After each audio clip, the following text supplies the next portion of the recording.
हाय नमस्कार। चलिए शुरू करते हैं। आज vocab class number 167 167th class है बेटा। और आज वोकैब मंत्रा डे जो बुक है हमारी उसका 24 डिस्कस कर रहे हैं। और विदाउट डिलेइंग लेट्स स्टार्ट। आइए शुरू करते हैं। Let's start. सो हमारे पास वर्ड है आज का जेनिथ। बोले शाबाश। एक बार फिर बोले। एक बार फिर शाबाश। जितनी बार बोलेंगे भाषा उतनी आपकी होती चली जाएगी। राइट। सो बड़े ध्यान से बड़ी ईमानदारी से चीज़ों को करते चले। वर्ड है जेनिथ जो आज का हमारा है ZENITH। अपने नोट्स बनाते चले। और अगर बुक है तो बुक खोल लें डे 24 पर, पेज नंबर 24 पर जो है। राइट। ये सारे शब्द बेटा आपके एग्जाम के लिए, न्यूज़पेपर के लिए बहुत बहुत बहुत इंपॉर्टेंट है। राइट। तो यहाँ पे जो भी है that's very very very important. So zenith word हमारे सामने है ZENITH। राइट। इसको थोड़ा सा लिखने के लिए लायक बना लेते हैं। Let's take it this way. Zenith word है हमारा। अगर इसके उच्चारण में आपको दिक्कत हो तो यहाँ पे हिंदी में मैं लिख देता हूँ जेनिथ। जेनिथ थ साउंड आता है तो जेनिथ साउंड है बेटा इसमें। थोड़ा सा इसको डार्क भी कर लेते हैं। जेनिथ। राइट। जेनिथ का मतलब चरम बिंदु इन्होंने लिखा। चरम बिंदु से भी बेहतरीन तरीके से वो एक्सप्लेन कर देगा। चरम बिंदु ना कह के आप इसे टॉप मोस्ट पॉइंट कह सकते हैं बेटा। किसी चीज पे बोले टॉप मोस्ट पॉइंट। किसी भी चीज को, कोई चीज कितनी ऊपर जा सकती है उस शिखर तक। जैसे आप जिंदगी में मेहनत कर रहे हैं। देखिए जरूरी नहीं कि इंग्लिश में, आप हिंदी में भी इन वर्ड्स को इस्तेमाल कर सकते हैं कि मैं अपनी जिंदगी में जेनिथ पर पहुंचना चाहता हूं। कहां पहुंचना चाहता हूं? जेनिथ पर। कहते हैं मैं जिंदगी में मेहनत कर रहा हूं ताकि मैं जेनिथ प्राप्त कर सकूं। क्या प्राप्त कर सकूं? जेनिथ का मतलब टॉप मोस्ट एरिया, जहां तक आप जा सकते हो। तो वर्ड हमारे पास जेनिथ है। चरम बिंदु वर्ड आया। पीक। पीक का भी मतलब चोटी होती है, शिखर होता है। बहुत अच्छा शब्द है पीक। जैसे द पीक्स ऑफ हिमालयास। बोलो। ये जो बातें मैं लिख रहा हूं बेटा दोबारा देख देख के इन शब्दों को भी लिख लेना। The peaks of Himalayas. यहां भी फिल इन द ब्लैंक बन रहा है कि हिमालय की चोटियां, हिमालय के शिखर। राइट। वो हमेशा बर्फ से ढके रहते हैं। क्या ढके रहते हैं? हाँ, हिंदी नहीं बोलेंगे कि बर्फ की चोटियां, बोलेंगे the peaks of Himalayas. The zeniths of Himalayas are always covered with क्या? स्नो। राइट। वो हमेशा बर्फ से। जेनिथ है, पीक है, टॉप। टॉप वर्ड आ गया ना। राइट। टॉप का भी मतलब शिखर होता है। एक वर्ड है एपेक्स। जैसे एपेक्स कोर्ट, सुप्रीम कोर्ट को हम एपेक्स कोर्ट भी कहते हैं। जो एग्जाम्पल दे रहा हूँ ये बहुत इंपॉर्टेंट है बेटा, ध्यान दीजिएगा, इनको हल्के में मत लीजिएगा। राइट। जो भी एग्जाम्पल दिए जा रहे हैं ये आपके फायदे के लिए। मैंने कहा एपेक्स कोर्ट, अब जब भी नोट्स बना रहे तो एपेक्स कोर्ट भी लिख लिया साथ में। जो मैं नहीं लिखवा रहा वो भी लिखने की आदत डालो, तब आप अच्छे सीखने वाले हो बेटा। राइट। जेनिथ है, पीक है, टॉप है, एपेक्स। जैसे एपेक्स कोर्ट, कोर्ट का मैंने एग्जांपल यहाँ पे दिया। सुप्रीम कोर्ट यानी कि उससे ऊपर कोई कोर्ट नहीं है तो एपेक्स कोर्ट। समिट माने शिखर होता है। ये बहुत इंपॉर्टेंट वर्ड है बेटा। पिनेकल। राइट। पिनेकल, बहुत सारी कंपनीज है जिनका नाम पिनेकल होता है। पिनेकल का मतलब टॉप मोस्ट। पिनेकल का मतलब सबसे ऊंची, दैट इज कॉल्ड पिनेकल। और हाई पॉइंट आगे ना, ये देखिए सबसे ऊंचा शिखर, हाई पॉइंट। राइट। इसके उल्टे में देखो नेडर। राइट। नेडर का मतलब लोएस्ट पॉइंट, यानी कि अगर आप यहाँ पर हो तो आप नेडर पर हो, और यहाँ पर हो तो आप जेनिथ पर हो। डेप्थ्स का मतलब भी गहराई है। राइट। सारे वर्ड्स को रोक रोक के, स्टॉप कर करके नोट जरूर कर लीजिएगा। अगर आपके पास बुक है तो बहुत अच्छे, फिर सिर्फ सेंटेंस लिखते जाओ। राइट। पर जो बातें में से बातें निकल रही हैं उनको जरूर, उन एग्जाम्पल्स को जरूर पुट करो। जेनिथ के ऊपर हम सेंटेंस लेते हैं। चलते हैं अपने बोर्ड की तरफ। Let's go. आइए शुरू करते हैं। जेनिथ से सेंटेंस लेते हैं। Let's take a sentence with zenith.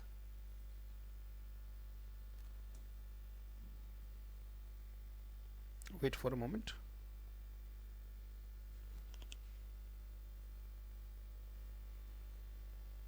Well, let's start बेटा। जेनिथ से सेंटेंस लेते हैं।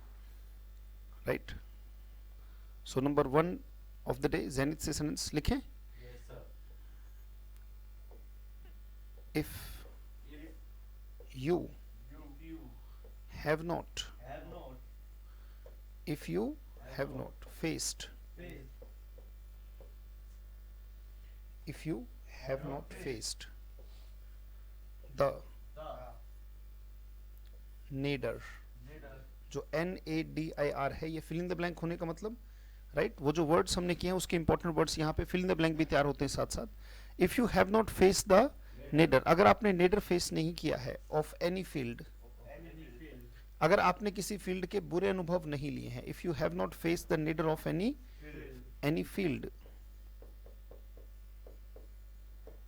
you can never reach the zenith of it. The zenith of it. आपने अगर किसी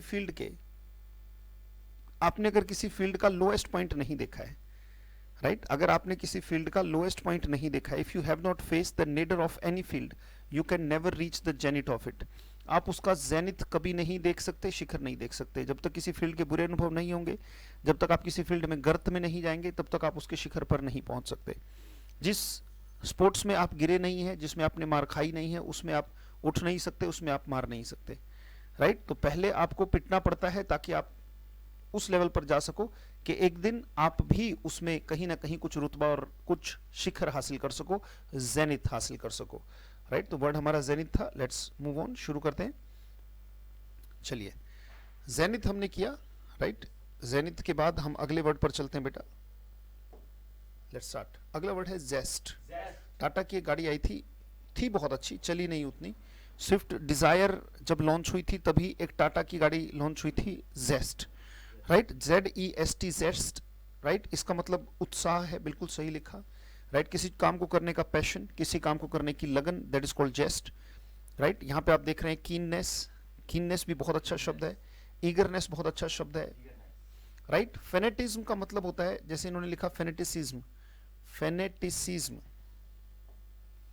राइट. इसमें फेनेटिक वर्ड आ रहा है, देखो, राइट. फेनेटिक का मतलब होता है कट्टर, और इज्म का मतलब कहीं पे भी इज्म आ जाए वो नाउन बन जाता है. फेनेटिक तो एडजेक्टिव है, किसी एडजेक्टिव के आगे ISM लगा दिया जाए, राइट, तो उसको नाउन बना दिया जाता है. तो फेनेटिक का मतलब होता है कट्टर, और कट्टरवाद से भरा हुआ, यानी कि किसी चीज को लेकर इतना कट्टर, राइट, इतना कट्टर के वो कुछ भी कर देगा उसके लिए, दैट इज कॉल्ड फेनेटिसिज्म. तो फेनेटिसिज्म का मतलब है बेटा, राइट, किसी चीज के प्रति कट्टरता होना, किसी चीज के प्रति इतना पैशन, इतना जुनून होना कि उसके लिए वो किसी हद तक जा सकता है. डेडिकेशन, बिल्कुल सही बात.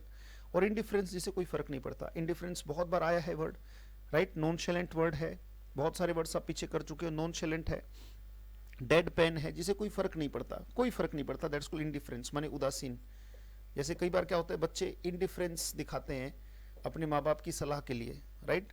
Sometimes students show indifference towards their teachers, और उससे उनकी बहुत बड़ी हानि होती है, राइट. कि ज्ञान हानि के कारण वो आगे परफॉर्मेंस में उस लेवल तक एक्सेल नहीं कर पाते, अपने जेनिथ तक नहीं पहुंच पाते, और नेडर में ही रह जाते हैं. तो जेस्ट है, कीननेस है, राइट. ईगरनेस, जेस्ट बड़ा अच्छा शब्द है बेटा इसमें, और इंडिफरेंस बहुत अच्छा शब्द है. बाकी और तो कॉमन शब्द है, ईगरनेस कॉमन शब्द है, फेनेटिसिज्म कॉमन शब्द है, जेस्ट और इंडिफरेंस ये दोनों बहुत अच्छे शब्द हैं, राइट. स्टेटमेंट लेते हैं. Let's take a statement with zest. चलिए बोर्ड पर चलते हैं. Let's start. जेस्ट लिखेंगे, zest is the key to, zest is the key to get perfection. अगर किसी चीज को करने का उत्साह आपके अंदर नहीं है, right, zest is the key to, और यहाँ पे बेसिकली की टू आ गया, तो इस बात का हमें ध्यान रखना चाहिए. यहाँ पे गेटिंग कर देंगे तो बेहतरीन होगा, ग्रामेटिकली ठीक हो जाएगा बेटा. इसको हम कर लेते हैं, की टू गेट नहीं करना है, की टू गेटिंग कर देंगे.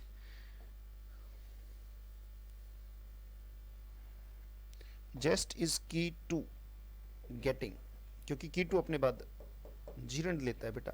की टू गेटिंग परफेक्शन, बिल्कुल सही. Zest is key to getting perfection, यानी कि निपुणता पाने का एक ही समाधान है कि किसी चीज के प्रति आपके मन में उत्साह हो, किसी चीज के प्रति आपके मन में लगन हो. तो zest, eagerness, dedication is the key to getting perfection, right. और indifference definitely hinders your perfection. जो इंडिफरेंस है, उदासीनता है किसी चीज के प्रति, वो आपकी परफेक्शन को क्या करती है, हिंडर करती है, बाधित करती है. तो zest is the key to getting perfection. पहला सेंटेंस था, if you have not faced the nadir of any field, you can never reach the zenith of it. अगला है, jest is the key to getting perfection. चलिए वापस चलते हैं अपने words की तरफ. दो वर्ड्स हमने किए, तीसरे वर्ड पर चलते हैं. अगला वर्ड है कॉम्पैक्ट. कॉम्पैक्ट का एक तो मतलब होता है भाई आकार में छोटा, साइज कॉम्पैक्ट है उसका, राइट. और अगर जो चीज जितनी छोटी होती जाती है वो उतनी सॉलिड भी होती जाती है। कॉम्पैक्ट के दो मतलब हैं, एक तो कॉम्पैक्ट का मतलब होता है कि छोटा, स्मॉल इन साइज, और एक इसका मतलब जो बताया हुआ है कि कोई चीज सॉलिड है ना। कोई चीज अगर केंद्रित होती जाती है, कोई चीज फैली हुई है तो कमजोर है, पर जो केंद्रित होती जाती है, जैसे ऊर्जा है आपकी, आपकी शारीरिक ऊर्जा है, राइट, जैसे फैली हुई है, जैसे आप खाना खाते हो शरीर में फैली हुई है, पर अगर आप उसे कॉम्पैक्ट करते हो किसी फील्ड में, राइट, जब आप किसी फील्ड में कॉम्पैक्ट करते हो तो वो क्या होती है, वो आपको ताकत देती है, इट गिव्स यू पावर। इसको ठीक कर लेते हैं, एक सेकंड रुके बेटा। वेल,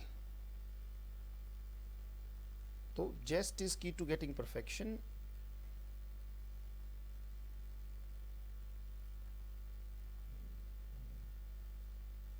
वेल, कॉम्पैक्ट वर्ड पर हम थे,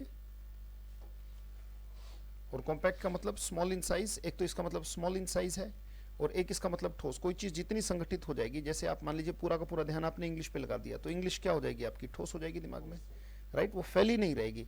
जैसे मान लीजिए क्या है कि आपका जो मसल्स हैं, अगर आप वर्कआउट नहीं करते हैं तो वो फैली रहती हैं, यानी कि वो सैगिंग रहती हैं, उसको सैगिंग कहते हैं। सैगिंग माने लटका हुआ, ढीला, right, SAGGI, sagging muscles.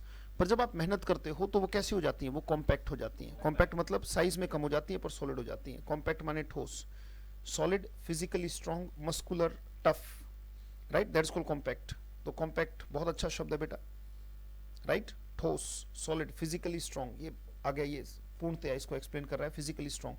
Muscular, spelling जरूर देखिएगा, MUSCULAR, राइट, मस्कुलर। मस्कुलर का मतलब someone who's very strong from the body। solid माने solid, tough, weak और loose। weak और loose माने ढीला होता है, जो चीज ढीली है, that is called compact। State में ले लेते हैं, let's go to the board। चलिए बोर्ड पर चलते हैं, स्टेट में लेते हैं, those who work out, या do exercise भी कह सकते हैं, those who work out daily, those who work out daily get a compact body।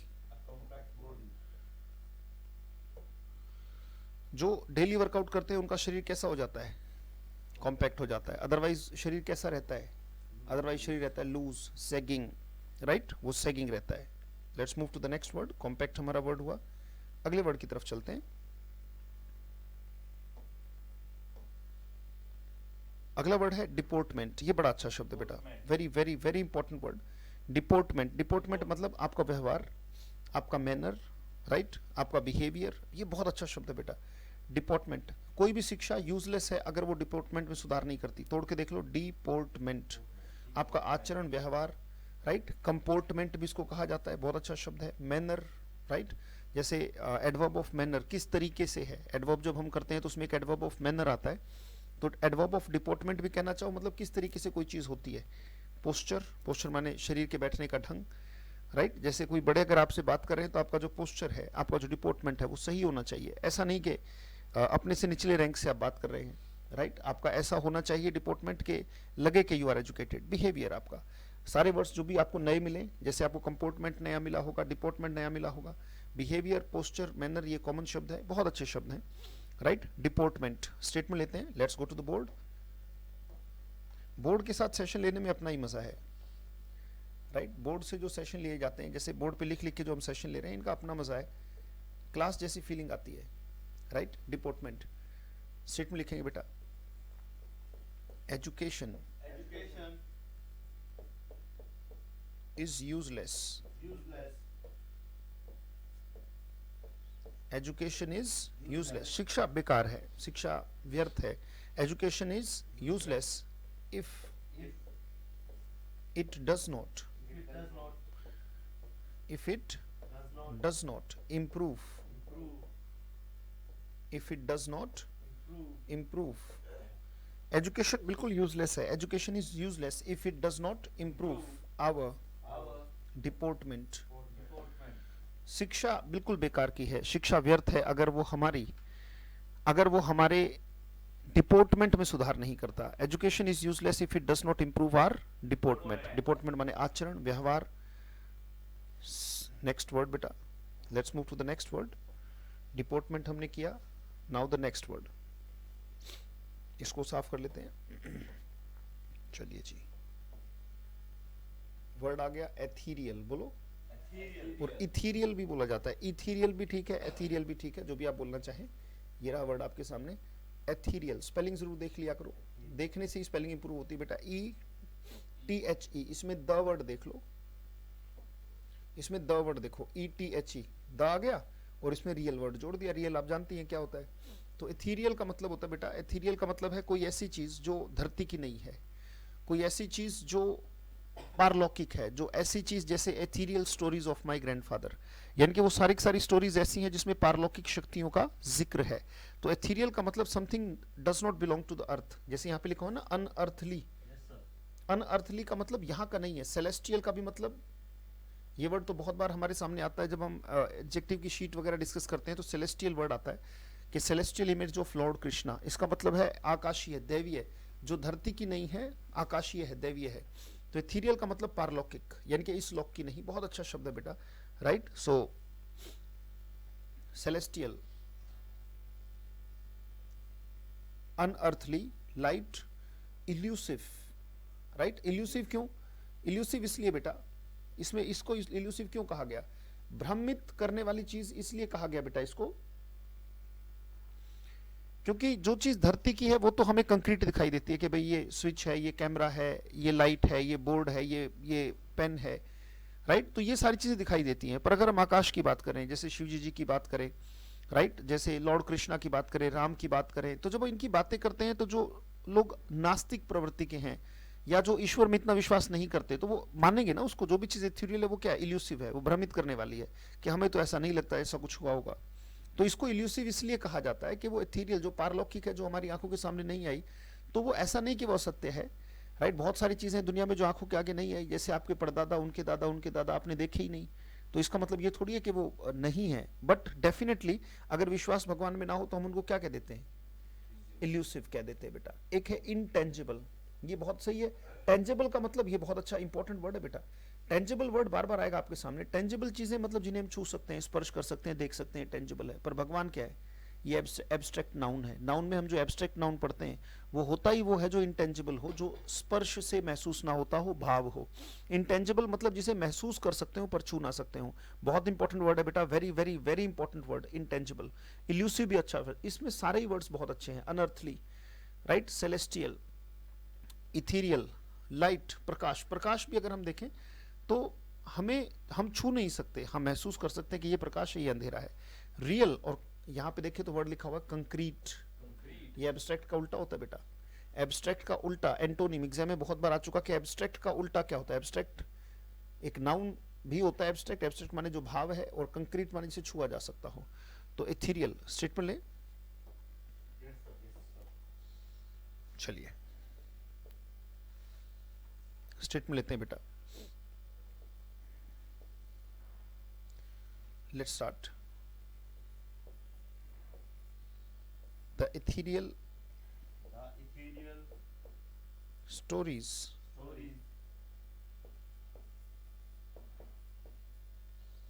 the ethereal stories try to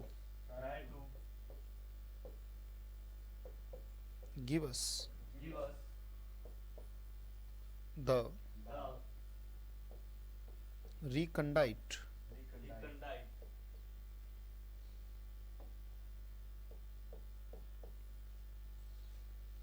knowledge.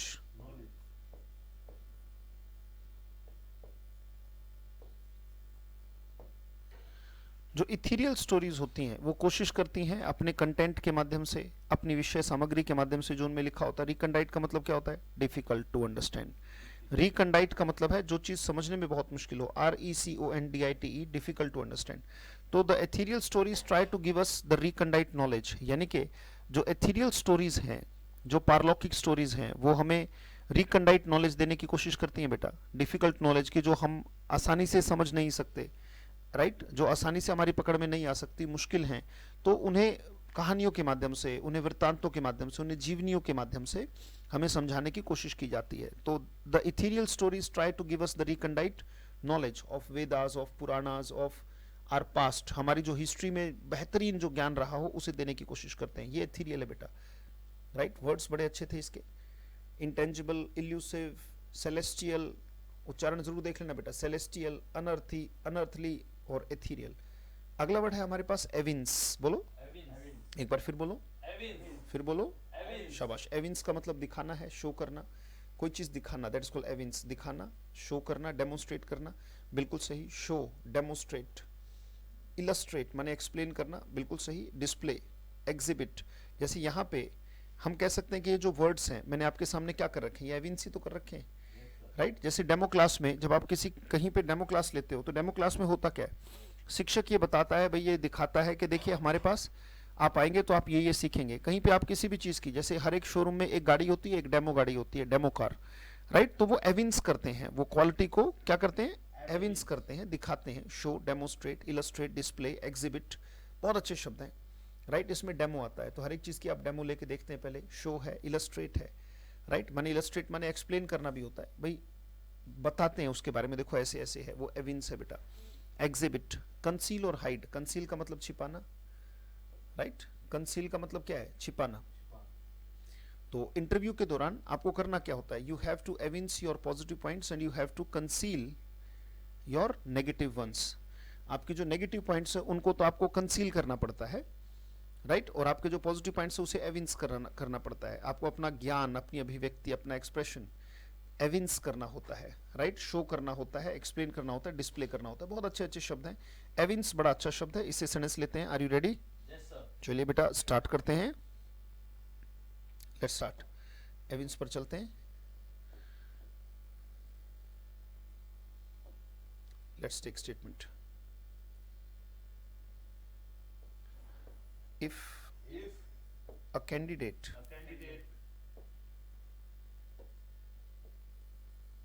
if a candidate fails to,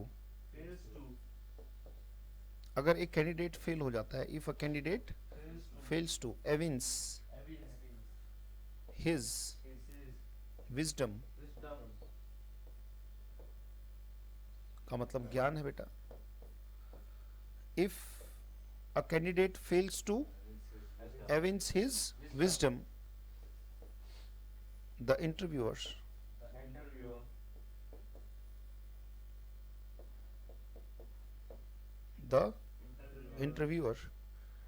never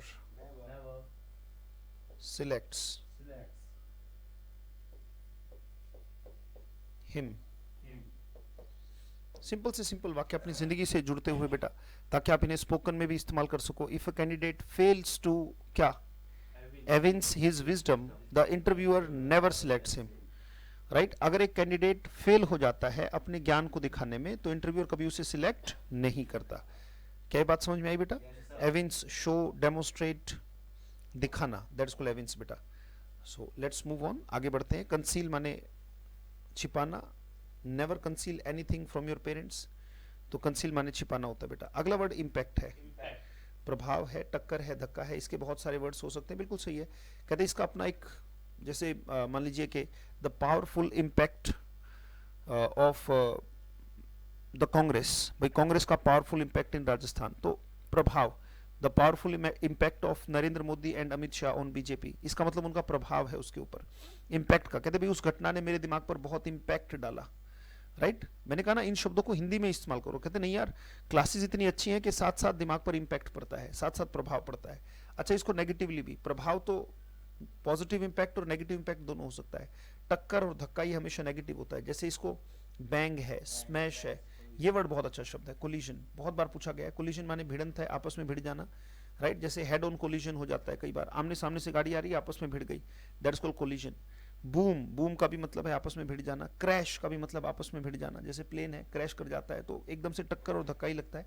explosion माने बहुत बड़ा विस्फोट, right. तो हर एक चीज का एक पॉजिटिव और नेगेटिव इम्पैक्ट होता है, राइट। सो इम्पैक्ट का मतलब प्रभाव है। बैंग, स्मैश, कोलिजन, इन्होंने इसको भिड़ंत की तरह दिखाया है, टक्कर की तरह सारे वर्ड्स दिखाए, राइट। वो बैंग है, स्मैश है, कोलिजन है। वैसे इम्पैक्ट मैंने कहा आपने देखा ही होगा, पॉजिटिव इम्पैक्ट और नेगेटिव इम्पैक्ट की तरह वर्ड होता है। स्टेट में लेते हैं बेटा, स्टेट में लेते हैं, इंपैक्ट को इन्फर्मिटी से जोड़ दें। इन्फर्मिटी माने कमजोरी और बीमारी, दोनों एक साथ हो जाएंगे। इन्फर्मिटी का मतलब है कमजोरी, बीमारी। इनफर्म, फर्म का मतलब क्या होता है? मजबूत। कहते फर्म ग्रिप होनी चाहिए, यानी कि मजबूत ग्रिप होनी चाहिए। इनफर्म का मतलब कमजोर, कमजोर ग्रिप। इन्फर्मिटी माने कमजोरी से भरा हुआ। तो हम इन दोनों को जोड़ देते हैं। जो इन्फर्मिटी है वो आपकी हेल्थ पर कैसा प्रभाव डालती है? पॉजिटिव या नेगेटिव? नेगेटिव, बिल्कुल सही। आपके अंदर की इन्फर्मिटी, जो इन्फर्मिटी है वो नेगेटिव इंपैक्ट डालती है आपकी हेल्थ पर। इसी वाक्य को ले लेते हैं बोर्ड के ऊपर, राइट। स्टेट में लेते हैं, इन्फर्मिटी। लिख लिख के बेटा हर एक वाक्य को बनाइएगा। Infirmity leaves negative, leaves negative impact, leaves negative impact on, infirmity leaves negative impact on your health। किसी भी तरीके की कमजोरी, स्वामी विवेकानंद ने कहा है ना कि strength is life, weakness is death. ताकत ही जीवन है और कमजोरी मौत। कहते और मौत कुछ नहीं है। जब जब आप कमजोर महसूस करते हो, ज्ञान से, पद से, प्रतिष्ठा से, महसूस करने की बात है ये, जब महसूस करोगे कि मैं किसी से कम हूं, तब तब आपके अंदर मौत घटित होगी। और इसका लॉजिक क्या है कि भाई कंपेयर मत करो, आप अपने ऊपर काम करते रहो और अपने अंदर स्ट्रेंथ इकट्ठी करते रहो। किसी से कोई कंपैरिजन नहीं है, किसी से कोई कंपटीशन नहीं है। मेरा मुझसे मेरा कंपटीशन है, मेरा मेरे मन से, मेरा अपने विचारों से मेरा कंपटीशन है, और उनको मजबूत करना है। Strength is life, weakness is death. यानी कि वो कहना चाहते हैं कि strength is life, infirmity is death. तो इन्फर्मिटी माने कमजोरी है। Infirmity leaves negative impact on your health, आपकी हेल्थ पर एक नेगेटिव प्रभाव। तो यहां पर हमने इसको प्रभाव की तरह लिया है।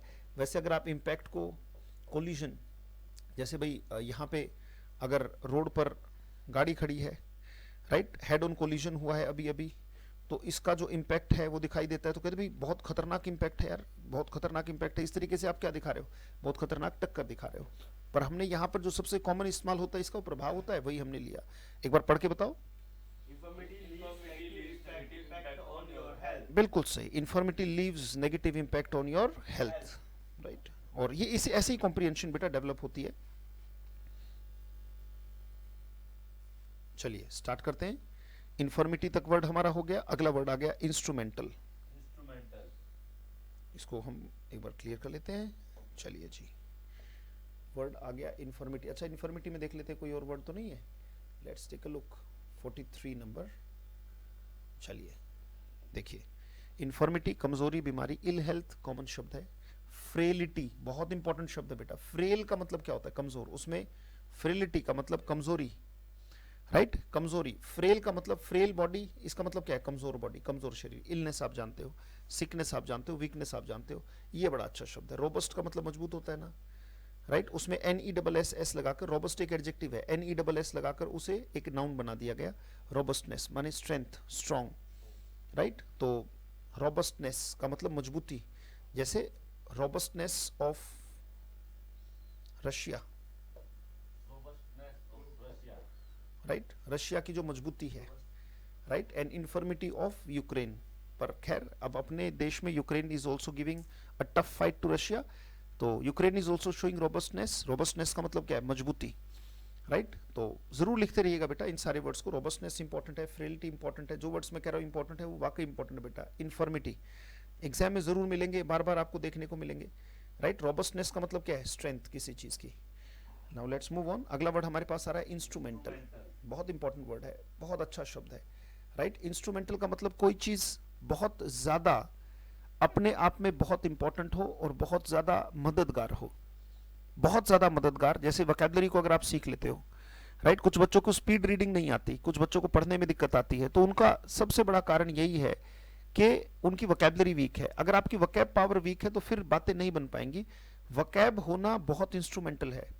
To have a good vocab, to have a good vocabulary power is very important or is very instrumental for speed reading, right। तो instrumental माने सहायक, प्रमुख, important, active, involved, इन्फ्लुएंशियल जो चीज प्रभाव डाल सके, हेल्पफुल जो मददगार हो, इंपॉर्टेंट, ये एग्जैक्टली सही वर्ड है।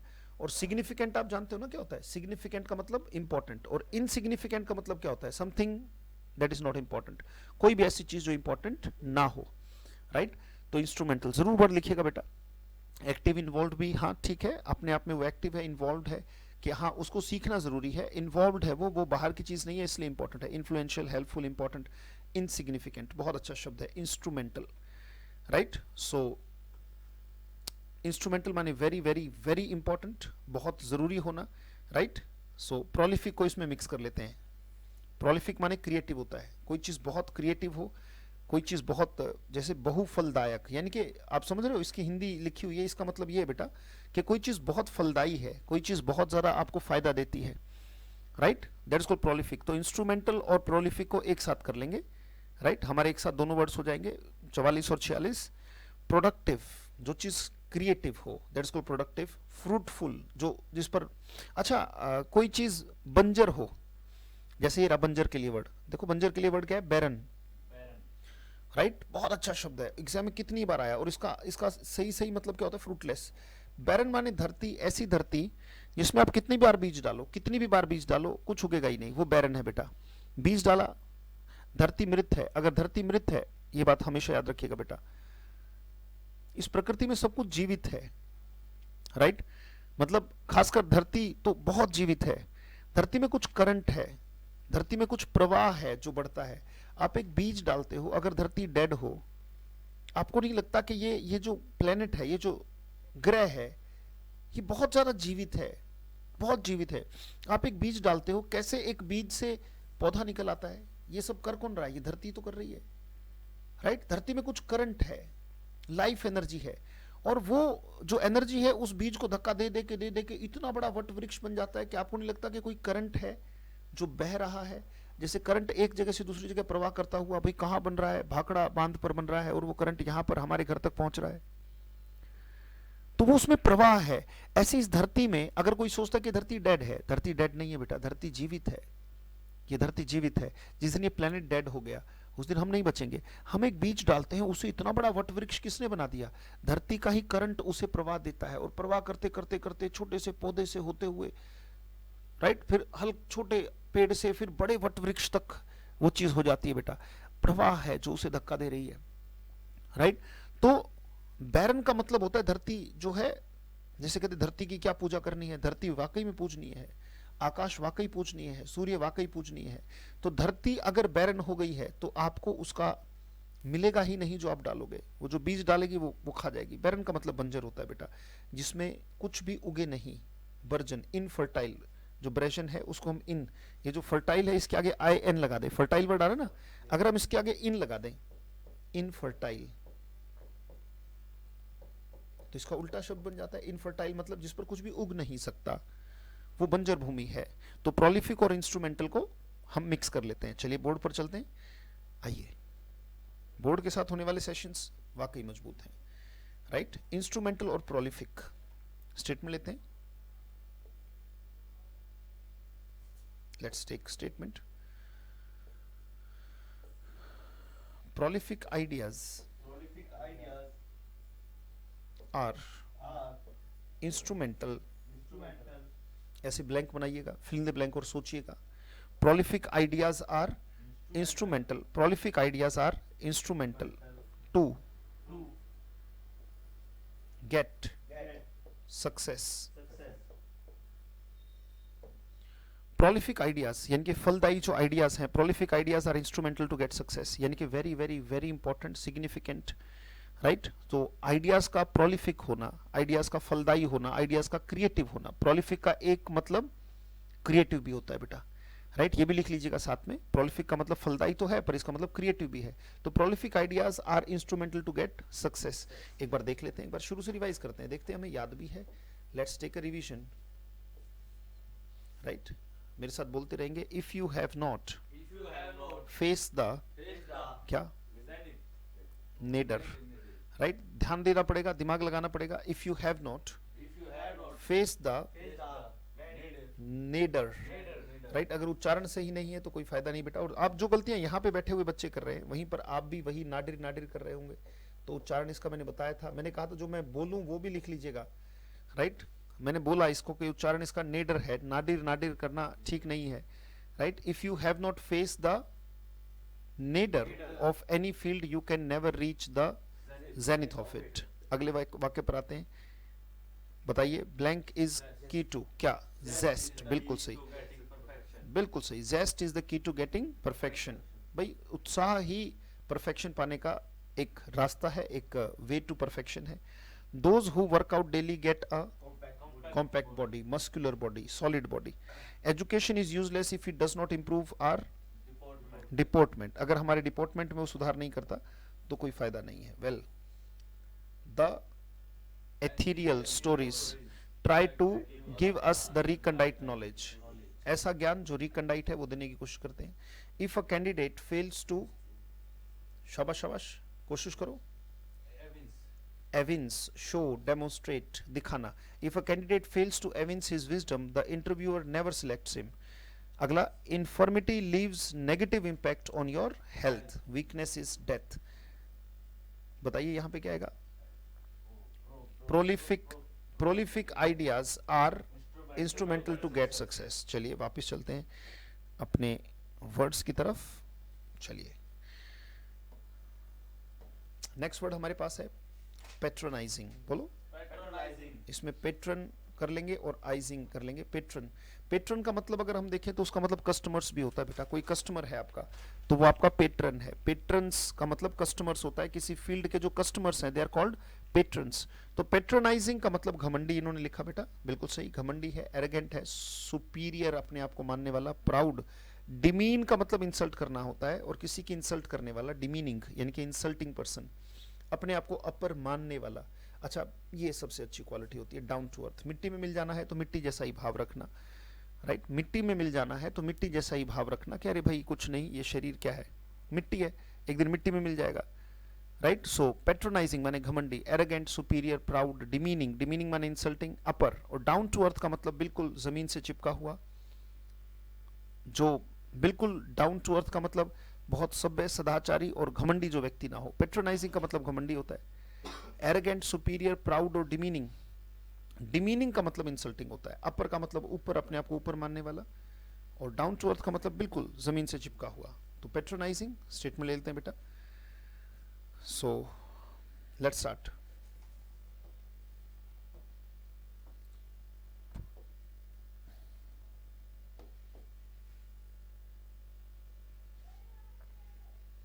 चलिए वाक्य लेते हैं। The patronising, fill in the blank साथ साथ तैयार हो रहे बेटा, दिमाग लगाइएगा। The patronising attitude of Ravana, the patronising attitude of Ravana played havoc. क्या होता है प्लेड हैवक का मतलब? बर्बाद कर देना। प्लेड हैवक, जो घमंडी एटीट्यूड था रावण का, the patronising attitude of Ravana played havoc on his family and state. उसके राज्य पर और उसके परिवार पर कयामत आ गई, मतलब बर्बाद कर देना होता है। डिस्ट्रॉय करना प्ले हैवक। तो प्लेड हैवक सेकंड फॉर्म, तो इसका मतलब डिस्ट्रॉयड हो जाएगा। तो इसका मतलब होता है बर्बाद कर देना। तो जो रावण का घमंडी एटीट्यूड था, रावण के घमंडी एटीट्यूड ने उसकी फैमिली और उसके राज्य को क्या कर दिया? बर्बाद कर दिया, राइट। तो पेट्रोनाइजिंग एटीट्यूड, हमारे अंदर अगर शिक्षा बढ़ रही है तो एटीट्यूड पेट्रोनाइजिंग नहीं होना चाहिए। शिक्षा के साथ साथ आपको डाउन टू अर्थ होते चले जाना चाहिए, ना कि एटीट्यूड कैसा हो जाए? पेट्रोनाइजिंग हो जाए। लेट्स मूव ऑन, अगले वर्ड की तरफ बढ़ते हैं बेटा। पेट्रोनाइजिंग के बाद वर्ड प्रोलिफिक हमने कर ही लिया। अगले वर्ड पर चले। वर्ड आ गया प्रोलिफिक, हो गया प्रोलिफिक। प्रोलिफिक से अगले वर्ड पर आए स्टिंट, कंजूसी से रहना इन्होंने लिखा, पर इसका एक और मतलब है जो आता है, to spend a small period, कहीं पे कोई छोटा सा समय बिताना, कम समय बिताना। ये भी होता है। कंजूसी से रहने का मतलब एक तो लिव माइजरली, ठीक है, इन्होंने लिखा, ये भी एक मतलब निकलता है कि कंजूसी से रहना, बिल्कुल भी खर्च ना करना, जिंदगी को बिल्कुल टफ बना लेना, पैसा होते हुए भी खर्च ना करना। स्टिंट माने कंजूसी से रहना। और लिव जेनरसली, ये एक ही मतलब लिव अलग वर्ड और जेनरसी एक साथ वर्ड है। लिव जेनरसी एक साथ होने का मतलब एक साथ नहीं लिखना है। लिव माने रहना और जेनरसली माने उदारता से। जेनरसली का मतलब हो गया भाई जितना खर्च होना है उतना तो होना ही है, तो लिव जेनरसली का मतलब है उदारता से रहना, बिल्कुल खुले मन से रहना, जितना खर्च होता है उतना। जेनरस का मतलब होता है ना उदार, बड़े दिल वाला, वो जेनरस होता है। तो स्टिंट का मतलब छोटा सा समय भी होता है, कंजूसी से रहने उन्होंने लिखा। स्टिंट का मतलब स्मॉल पीरियड भी होता है। हाँ, स्मॉल पीरियड। जैसे अगर मैं कहूं कि he had a stint in jail, वाक्य लिख लेंगे, he had a stint in jail, यानी कि जेल में लंबा समय तो नहीं रह के आया, पर एक छोटा सा समय, छोटी सी उसे मतलब सजा हुई, थोड़ी देर के लिए तो वो जरूर रहा। तो he had a stint in jail का मतलब क्या है कि उसने थोड़ा सा समय जेल में बिताया। वैसे इसका मतलब कंजूसी से रहना भी है। जैसे people had to stint when the lockdown was going on, उन्हें बड़ी कंजूसी से रहना पड़ा, यानी कि जहाँ पे 20 रुपए खर्च हो रहे थे वहां पे लोगों ने 5 रुपए में काम चलाया, क्योंकि आगे ये नहीं पता कि लॉकडाउन कितना लंबा चलेगा।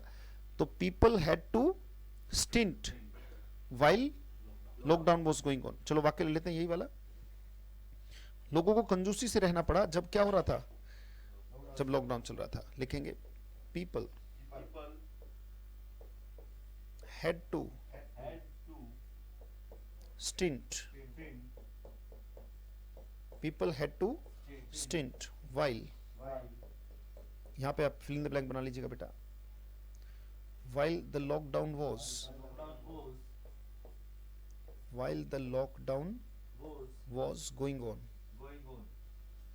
While the lockdown was going on, while the lockdown was going on. लोगों को बहुत कंजूसी से, बहुत माइजरली रहना पड़ा जब लॉकडाउन चल रहा था। स्टेटमेंट लें आगे, लेट्स मूव ऑन। अगला वर्ड हमारे पास है स्कम्ब। ये बहुत अच्छा शब्द है। स्कम्ब माने घुटने टिका देना, हार मानना, राइट, दैट इज कॉल्ड स्कम्ब। स्कम्ब का मतलब घुटने टिका देना, किसी चीज का शिकार बनना, हार मानना। और स्कम्ब अपने बाद हमेशा प्रेपोजिशन टू लेता है बेटा, राइट, टू लेता है स्कम्ब, टू। जैसे स्कम टू ग्रीड, लालच के सामने घुटने टेक देना, लालच का शिकार हो जाना। जरूर लिख लेना बेटा ताकि आपको याद रहे। ग्रीड माने लालच होता है। गिव वे माने अपने अंदर से रास्ता दे दिया। यील्ड का भी मतलब घुटने टेकना या झुक जाना, बहुत अच्छा शब्द है। सबमिट, सबमिट का भी मतलब जैसे आई सबमिट टू यू, इसका मतलब मैं घुटने टिकाता हूं, मैं हार मानता हूं, राइट। और सबमिट माई एप्लीकेशन, वो तो जमा कराना हो गया। सबमिट के बाद अगर टू आ जाता है, राइट, सबमिट टू मी, इसका मतलब मेरे सामने घुटने टिका दो, that's called submit, right. Give in, right, give in का मतलब ही है भाई मैंने छोड़ दिया, मैंने हार मान ली, राइट। सरेंडर बहुत अच्छा शब्द है, हथियार डाल देना। सीड का भी मतलब है हार डाल देना, मतलब हथियार डाल देना और हार मान लेना।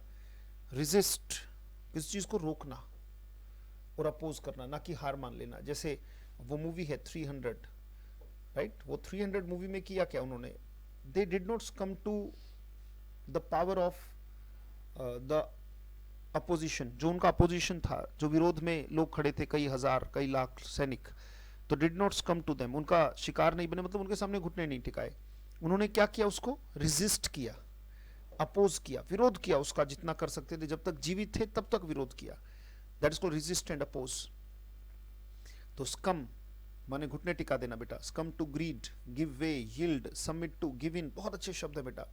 Surrender, cede, right. So statement लेते हैं, लेट्स टेक अ स्टेटमेंट और मिक्स कर लेते हैं विसिसिट्यूड्स को। विसिसिट्यूड्स, ये उच्चारण है बेटा, है ना। विसी तो ये हो गया, विसिसिट्यूड्स उतार चढ़ाव, problem, trouble, change. Ripple, ripple माने होते हैं ना लहरें जो आती हैं, वो रिपल्स हैं। जैसे नदी में रिपल्स आ रहे हैं, समुद्र में रिपल्स आ रहे हैं, तो रिपल्स माने जो लहरें होती हैं। डिफिकल्टी, ईज और कंफर्ट का मतलब चैन, सुकून, आराम। तो विसिसिट्यूड्स माने उतार चढ़ाव, परिवर्तन। Problem, trouble, change. तो विसिसिट्यूड्स का मतलब क्या है, उतार चढ़ाव। परिवर्तन, प्रॉब्लम, ट्रबल, चेंज, रिपल और डिफिकल्टी, राइट। तो किसी भी चीज में जो उतार चढ़ाव या प्रॉब्लम या मुसीबत है, that's called vicissitudes, right. So दोनों को मिक्स करेंगे, दोनों को मिक्स करेंगे। Let's start. इसका मतलब उतार चढ़ाव है। So let's go to the board. आइए वाक्य लेते हैं।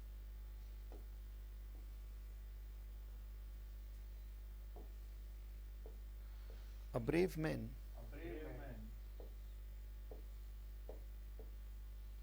एक बहादुर इंसान, a brave man never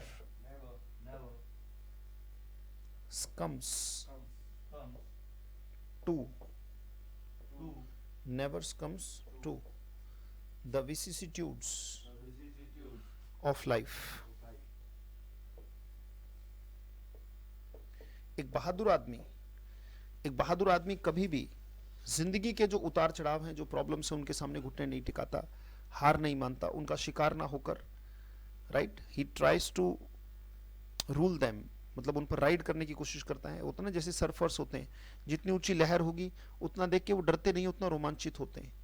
लहर ऊंची हुई, रोमांच आता है, क्या यार अब तो और मजा आएगा। जो दोज हु सर्फ, जो लहरों पे सर्फिंग करते हैं, राइट, तो जो समुद्र की लहरों पे सर्फिंग करते हैं सर्फिंग बोर्ड से, तो लहर जितनी ऊंची हो उनका रोमांच उतना ही अच्छा होता है, उनका रोमांच उतना ही ऊंचा होता है। ऐसा ही होता है। A brave man never comes to the vicissitudes of life.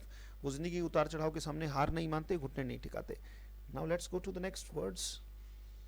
अगला वर्ड है यूनिफॉर्म। ये तो आप जानते हैं, यूनिफॉर्म का मतलब एक समान, इक्वल, आइडेंटिकल, बहुत अच्छा शब्द है। बाकी सब साफ कर देते हैं ताकि ये सब साफ दिखे। यूनिफॉर्म माने एक समान, एक जैसा। स्कूल की यूनिफॉर्म होती है, सबकी एक जैसी होती है ना, राइट। इक्वल, आइडेंटिकल माने भी एक जैसा होता है, बिल्कुल सिमिलर, बिल्कुल सिमिलर। कंसिस्टेंट माने लगातार वही, रेगुलराइज, इवन माने एक जैसा, अनइवन और अनइक्वल जो सही ना हो। जैसे स्कूल में यूनिफॉर्म होती है, तो ये तो वर्ड बड़ी आसानी से याद हो जाएगा। इसमें जो वर्ड्स हैं बड़े गजब के। एक तो आइडेंटिकल बहुत अच्छा शब्द है, इवन बहुत अच्छा शब्द है। इसमें उल्टे में अनइवन और अनइक्वल कॉमन शब्द है। तो जैसे यूनिफॉर्म सिविल कोड है ना, यूनिफॉर्म सिविल कोड की बात हो रही है कि भाई एक जैसा कानून सबके लिए हो, सब एक देश के नागरिक हैं, सब पर एक कानून लागू होना चाहिए, दैट इज कॉल्ड यूनिफॉर्म। तो यूनिफॉर्म सिविल कोड इसी के लिए बनता है। और यूनिफॉर्म स्कूल में इसीलिए लगाई जाती है कि कोई ऊंचा कोई नीचा महसूस ना करे, दैट इज कॉल्ड यूनिफॉर्म, एक समान, right. So the law of nature is unequal for everybody या यूनिफॉर्म? यूनिफॉर्म। जो कानून के जो नियम है, द लॉज ऑफ नेचर जो हैं वो यूनिफॉर्म है बेटा सबके लिए, right. They are uniform for each one of us. हमारे लिए, सबके लिए वो कैसे हैं? यूनिफॉर्म है। स्टेटमेंट लेके चलिए।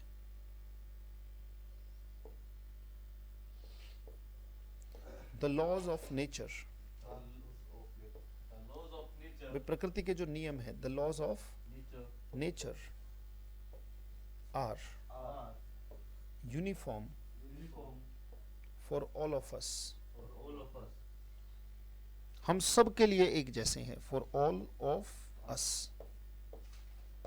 जैसे आग जलाती है तो जलाती है, सबको जलाती है, चाहे हिंदू, मुस्लिम, सिख, ईसाई कोई भी हो, कोई भी धर्म हो, कास्ट हो, क्रीड हो, मत हो, right. So the laws of nature are uniform for all of us, right. Uniform माने एक जैसे, वो अनइक्वल नहीं है। Let's take a quick revision. एक रिवीजन लेते हैं। आइए देखते हैं हमें कुछ याद भी हुआ। इसके साथ साथ हमने जितने भी वर्ड्स किए होंगे उतने फिल इन द ब्लैंक भी हमारे तैयार हो गए। If you have not faced the Nader, बहुत अच्छे, एक बार गलती हुई, अब दूसरी बार बिल्कुल हम ठीक कर रहे हैं। Nadir of any field you can never reach the zenith of it. बिल्कुल फिल इन द ब्लैंक आप बनाएंगे। ये क्या है? जेस्ट, उत्साह, बिल्कुल सही। Dedication is the key to getting perfection, बहुत अच्छे। Those who work out daily get a compact body, muscular body, solid body. Education is useless if it does not improve our deportment, behaviour, right. Nature अगर वो नहीं सुधार करती है तो कोई यूजलेस है, बेकार की है, काम की नहीं। The ethereal stories try to give us recondite knowledge.